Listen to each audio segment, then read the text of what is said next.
नमस्कार, बहुत स्वागत है आप सभी का। मैं हूं आपके साथ लोकेंद्र त्यागी। बिलासपुर में साइबर ठगों ने एक रिटायर्ड बुजुर्ग को अपना निशाना बनाकर लाखों की ठगी को अंजाम दिया। दरअसल बुजुर्ग लगातार फोन पर अलग अलग कॉल से साइबर ठगों के झांसे में आ गए और कई गुना रकम कमाने की लालच में ठगी का शिकार हो गए।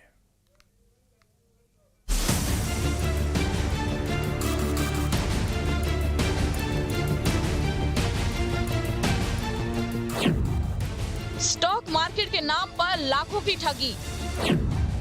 बुजुर्ग से ट्रांसफर करवाए 46 लाख रुपए। मोटे मुनाफे के चक्कर में गवाई बड़ी रकम। वैसे तो साइबर ठगी के मामलों को लेकर पुलिस तमाम अभियान चलाती है। टीवी पर ज्यादा पैसे कमाने के लालच में न आने के कई विज्ञापन भी प्रसारित किए जाते हैं, लेकिन बावजूद इसके ठगी के मामले कम होने का नाम नहीं ले रहे।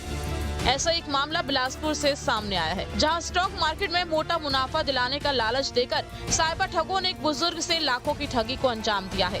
दरअसल कोतवाली थाना क्षेत्र के टिकरापारा निवासी गुरमीत सिंह एक निजी कंपनी से साल 2020 में रिटायर हुए थे और उन्हें मोबाइल पर किसी अमीन मलिक नाम के युवक का स्टॉक मार्केट से संबंधित एक मैसेज आया। मलिक ने बुजुर्ग को झांसे में लेते हुए व्हाट्सएप में ही चैट कर बताया कि स्टॉक मार्केट से मोटी रकम कमाई जा सकती है, जिसके बाद प्रियंका गर्ग नाम की एक युवती का गुरमीत सिंह के पास कॉल आया। वो लगातार उन्हें रुपए डालने और मोटा मुनाफा दिलाने का झांसा देने लगी। झांसे में आकर बुजुर्ग ने 50,000 रुपए जमा कराए। फिर लालच में आकर गुरमीत सिंह ने किस्तों में कुल 40,20,000 रुपए आरोपियों के अकाउंट में ट्रांसफर कर दिए। ये सब सिर्फ 10 दिनों में किया गया। इसके बावजूद आरोपी उनसे और रुपए जमा कराने की बात कहने लगे। इस पर गुरमीत ने कहा कि मेरे पहले के रुपए वापस करो, इसके बाद रुपए ट्रांसफर करूंगा। ये सुनते ही आरोपियों ने अपना नंबर बंद कर दिया। वहीं गुरमीत सिंह का ट्रेडिंग अकाउंट भी बंद कर दिया, जिसके बाद गुरमीत को ठगी होने का एहसास हुआ और अब शिकायत पर साइबर पुलिस मामले की जाँच में जुट गई है।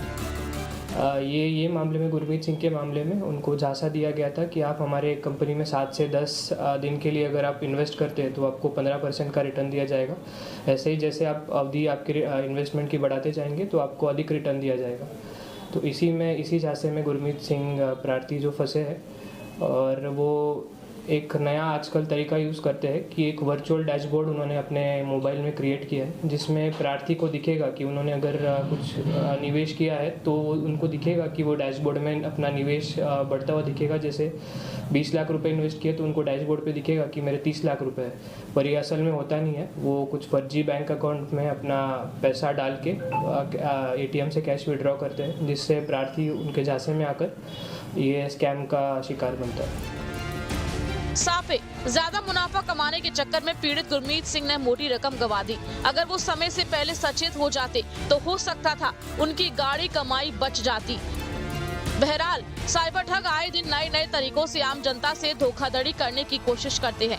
कभी अनजान नंबर से अपने आप को पुलिस का अधिकारी, CBI या ED का अधिकारी बताकर ठगी करते हैं, तो कभी आपको ये भरोसा दिलाते हैं कि आपके फोन नंबर से अपराध हुआ है। अब ठगों ने स्टॉक मार्केट का झांसा देकर लोगों को अपने जाल में फंसाना शुरू कर दिया है, जिससे आपको सावधान रहने की जरूरत है। Team news state.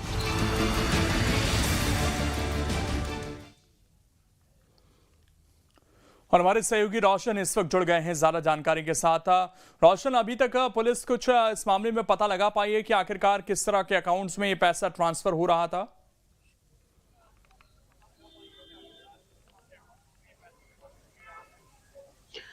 जी बिल्कुल, देखिए गुरमीत सिंह जो है जो 46,20,000 रुपए की उसकी ठगी की गई है। बताया जा रहा है कि जो स्टॉक मार्केट में पैसा इन्वेस्ट करने का झांसा देकर जो है ठगों ने अलग अलग किस्तों में जो है ये रकम जो है उनसे वसूल की है। सितंबर 2024 की ये घटना है, जब उनके पास व्हाट्सएप से कॉल आया था। व्हाट्सएप नंबर में इन्हें ये बताया गया था कि स्टॉक मार्केट में अगर आप पैसा इन्वेस्ट करते हैं तो आप कि जो 10 दिन बाद आपको 15% हिसाब से वो पैसे आपके पास वापस आएंगे, और अलग अलग किस्तों में इनसे जो है ये पैसे लिए गए हैं। पहले अमीन मलिक नामक एक युवक ने उन्हें फ़ोन किया था और लगातार उनसे इस संबंध में चर्चा की। उसके बाद कुछ समय बाद जो है कि युवती भी है, लगातार उनसे स्टॉक मार्केट में पैसा इन्वेस्ट करने की बात जो है लगातार उनसे कही जा रही थी, और अलग अलग किस्तों में उनसे पैसे भी लिए थे। और ये भी एक बात निकल कर सामने आई है कि जिस स्टॉक मार्केट में इनसे पैसे इन्वेस्ट करने की बात जो कही जा रही थी, उसमें एक फर्जी बैंक भी बनाया गया था। उस फर्जी एप्लीकेशन के जरिए उसमें पैसे इन्वेस्ट कराए जा रहे थे और उसमें जो पैसे 20 लाख अगर आप डाल रहे हैं तो उस अकाउंट के जरिए आपके डिस्प्ले में आपको 30 लाख रुपए जो है आपके एक खाते में नजर आएगा। ऐसा एक एप्लीकेशन ये इन्होंने एहतियात किया था, जिसके जरिए जो है अकाउंट में पैसे तो आते थे, लेकिन जब जो पैसे उसमें डाल रहे हैं प्रार्थी, उन्हें वो 30 लाख रुपए उनके जो है अकाउंट में दिखाई देंगे, लेकिन इसी का ही फायदा वो उठाते थे और लगातार ऐसे कई लोगों से भी उन्होंने ठगी करी है। ऐसा एक मामला भी निकल कर सामने आ रहा है। लेकिन इसमें जो है गुरमीत सिंह, उन्होंने थाने में शिकायत की है और एसीसीयू की टीम, जो साइबर की जो टीम है, पूरे मामले की जांच कर रही है कि किस तरीके से ठग जो है ठगी की घटना को अंजाम देते थे और किन किन नंबरों से जो है वो फोन आया था। और जब लगातार इनसे बातचीत करने के पश्चात जब इनसे की जा रही थी और जैसे ही गुरमीत सिंह को पता चला कि वो ठगे गए हैं, तत्काल इसकी जो सूचना है वो पुलिस को दी गई है और पुलिस सभी पहलू पर फिलहाल जांच करी। लेकिन एक बात लगातार निकल कर सामने आ रही है कि कैसे जो ठग हैं अलग अलग माध्यमों से अलग अलग झांसे देकर यहाँ के लोगों को जो है ठग रहे हैं। ऐसा कोई ये पहला मामला नहीं है, इसके पहले भी वॉइस चेंज कर जो है युवती के द्वारा जो है कई पैसे वसूली किए गए, वीडियो वायरल करने की सूचना देकर जो है डरा धमका कर जो है पैसे वसूल किए गए। तो कहीं ना कहीं लोगों को इस पर सतर्क रहने की जरूरत है, क्योंकि अगर आप जितने सतर्क रहेंगे आप इन चीजों से बचेंगे और ठगी से जो जमा पूंजी है वो नहीं जाएगी। तो आपको सतर्क रहने की जरूरत है। अगर आप सतर्क नहीं रहेंगे तो इस तरह की घटनाएं होगी और आप लगातार ठगे जाएंगे। जी, इस मामले में अगर हम बात करें तो कितनी किश्तों में ये पैसे उन्होंने दिए थे और ये किस तरह की ऐप थी? क्या प्ले स्टोर वगैरह से इन्होंने डाउनलोड की थी या लिंक के थ्रू इन्हें डाउनलोड करवाई गई थी? और क्या वो ऐप भी नहीं चल रही है इनके फोन में?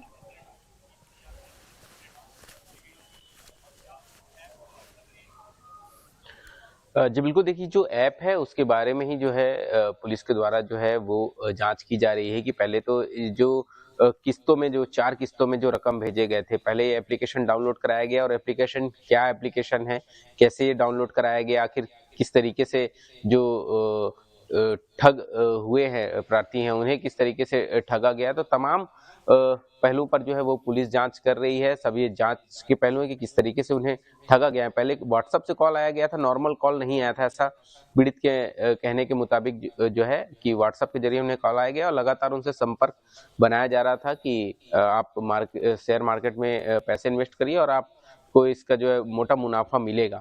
तो तमाम पहलू पर इसकी जांच की जा रही है और जैसे ही अब इस संबंध में अगर पुलिस को सूचना मिलेगी, तत्काल जो है पुलिस कह रही है कि उन्हें गिरफ्तार भी किया जाएगा। लेकिन अभी फिलहाल जांच जारी है पुलिस की ओर से और देखना होगा कि आखिर कब तक ऐसे आरोपियों को गिरफ्तार किया जाता है। लेकिन ये पहला भी मामला नहीं है, ऐसे कई मामले सामने आ रहे हैं। कई ऐसे जो ठग है ऐसे अपने जाल साजी में कई लोगों को फंसा चुके हैं।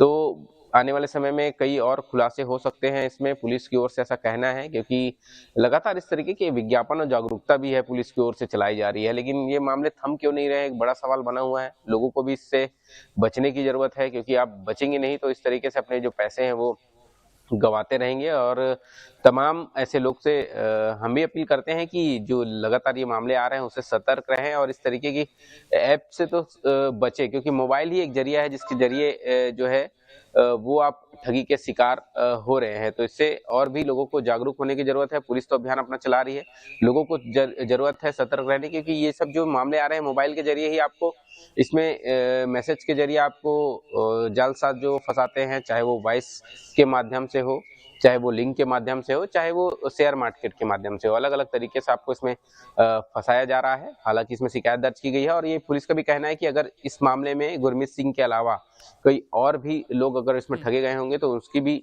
जांच की जाएगी। अब इस तमाम जो प्रार्थी की ओर से शिकायत दर्ज की गई है उसके आधार पर फिलहाल पुलिस जो है वो जांच करने की बात जो कह रही है। जी, शुक्रिया आपका जुड़ने के लिए और जानकारी देने के लिए। तो फिलहाल पुलिस पूरे मामले में जांच की बात कहती हुई नजर आ रही है।